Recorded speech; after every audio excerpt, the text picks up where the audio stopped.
Hello and welcome, I'm Nick and I'm glad you come to join me for this video. I know this channel is all about investing, growing wealth and making money, but we can't just jump in 2 feet first. In order to do a lot of things nowadays, you need some sort of credit rating. So before we get into all the fun stuff, let's lay down some foundation blocks. Today I'm going to discuss why a credit score is important and how you can build a good or excellent credit score.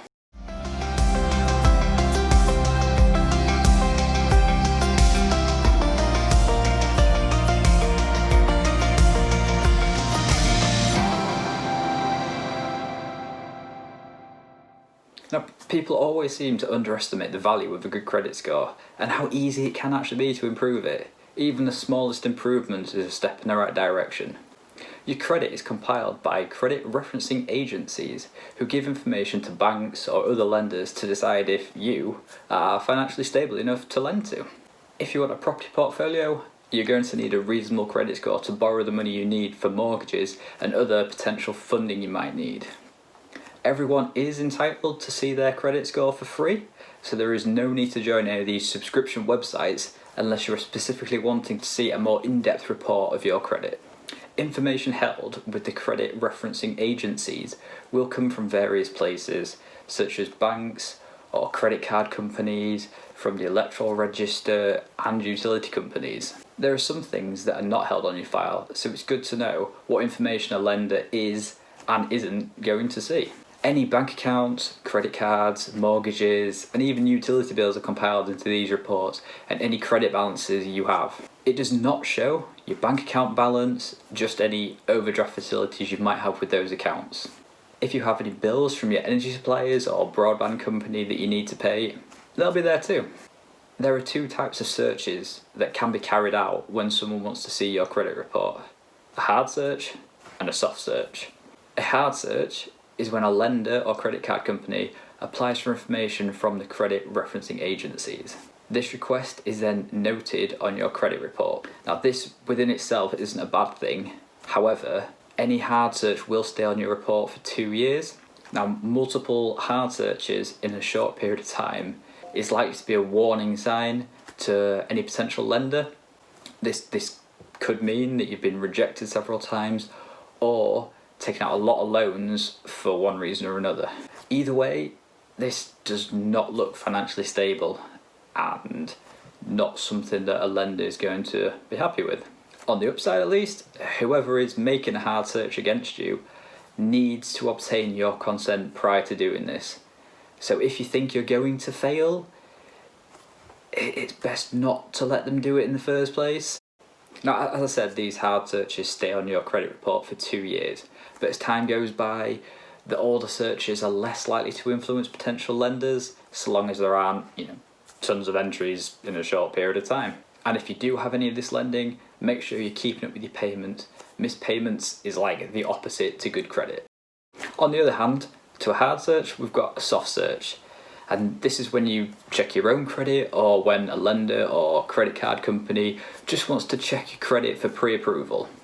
This might just be to see your credit score, as a lender might have to obtain a certain threshold before you can meet their criteria for lending to.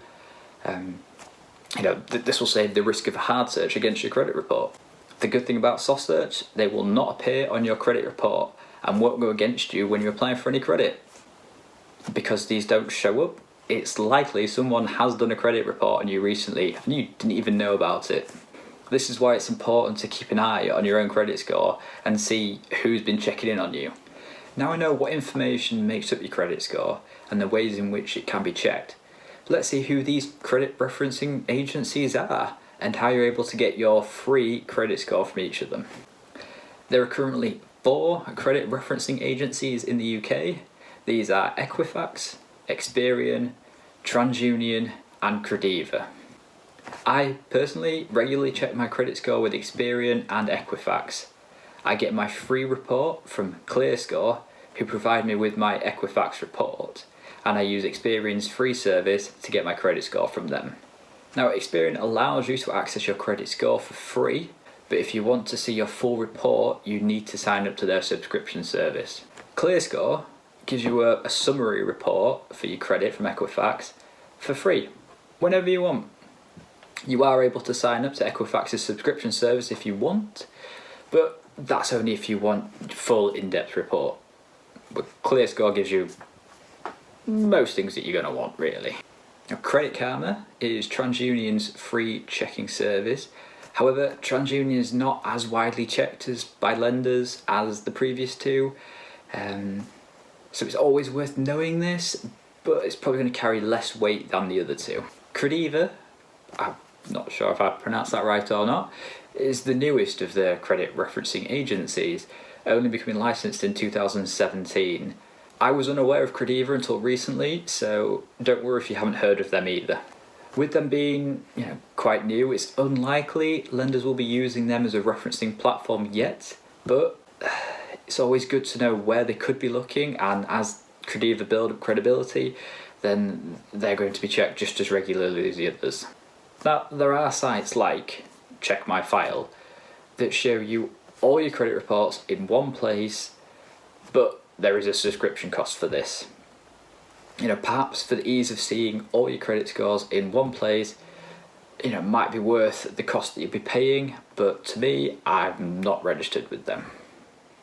So now you might be wondering why there are different credit referencing agencies, and what you might find even more confusing is that each referencing agent has a different scoring system, so your credit rating is likely to be very different from one to the other. So let's compare these, one at a time here.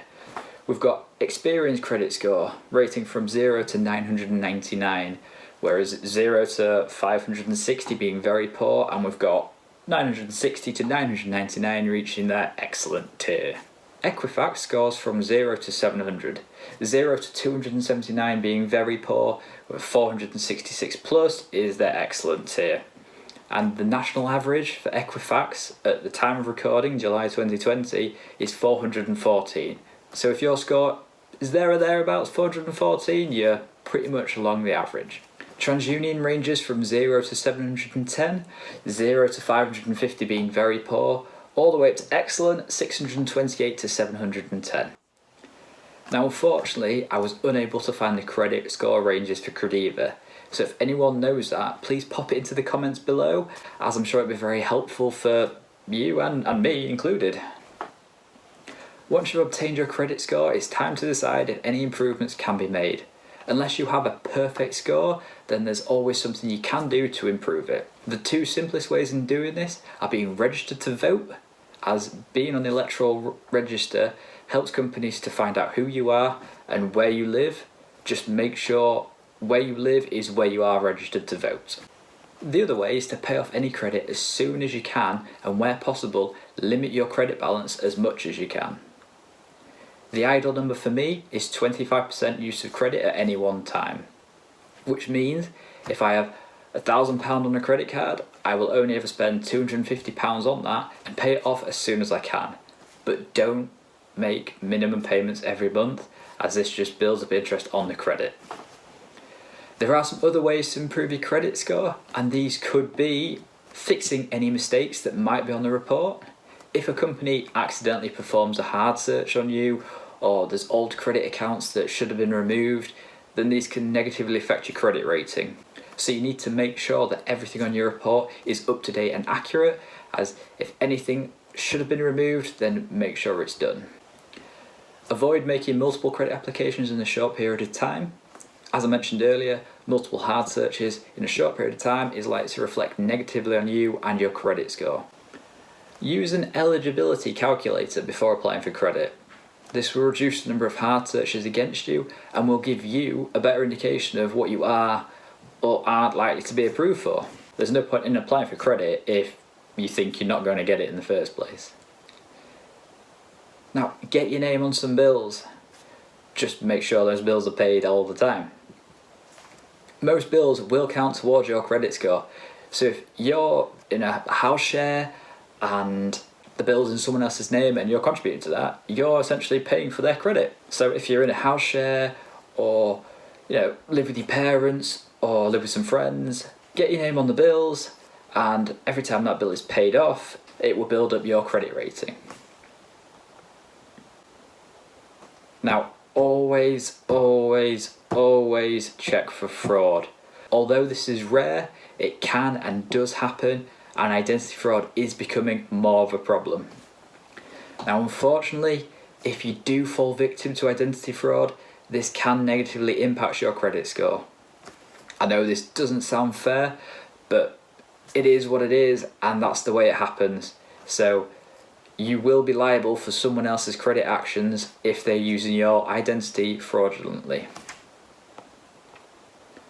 This is why checking your credit report regularly is a good thing. You can spot the early signs of any fraud. If there are any searches made against you that you didn't authorise, then you might be at risk of becoming a victim. Now, the whole point of having a good credit rating is that you're able to have the capacity to borrow more, be it a credit card or a new car, or even when you move house. Your credit will affect anything you want to spend money on that you're not buying in cash. When you want to get the latest and greatest new phone, you go into the store and you sign a contract. That contract, they will have a credit search against you. There's even times when a potential employer will check your credit to determine your worthiness of a job. You want to get the best TV package or fastest broadband in this new house you've just moved to? You guessed it, you need credit again. My car insurance was just due for renewal, and even they checked my credit. I'm not even paying monthly, I paid it annually, so there's no need for credit, but they've checked anyway. So a good credit score is important. If you have a low credit score and you are struggling to improve it, this doesn't mean you won't get any lending. It does, however, mean you might need a guarantor. A guarantor is someone who signs the same agreement with you and essentially covers you if you fail to make any payments, and then they become liable for it. However, the guarantor will also have to satisfy a credit check. However, once you've got this agreement signed with the guarantor, as long as you keep up with your payments, this will start to improve your credit rating, and hopefully next time you won't need a guarantor and you can just do it yourself. Now, as this guarantor will be liable for everything, you need to make sure this person is fully aware of what's happening and that they will have to pay if you don't. If you don't pay and they don't pay, this could adversely affect their credit score as well, which they probably don't want you to do. With all that being said, I hope you've enjoyed this video and found it somewhat informative, and hopefully this points you in the right direction to improving your credit score. If you have any questions about anything that's been mentioned here, please just pop it in the comments below and I'll respond to everything that I can. If enough people ask the same question, I might even make a new video about it. If you've enjoyed this video, I would really appreciate you just clicking that like button so that it can help more people out. And if you'd like to see more from me, please consider subscribing, clicking the bell notification so that you'll be notified every time I upload a new video. Thanks again for watching, and until next time, learn, invest, success.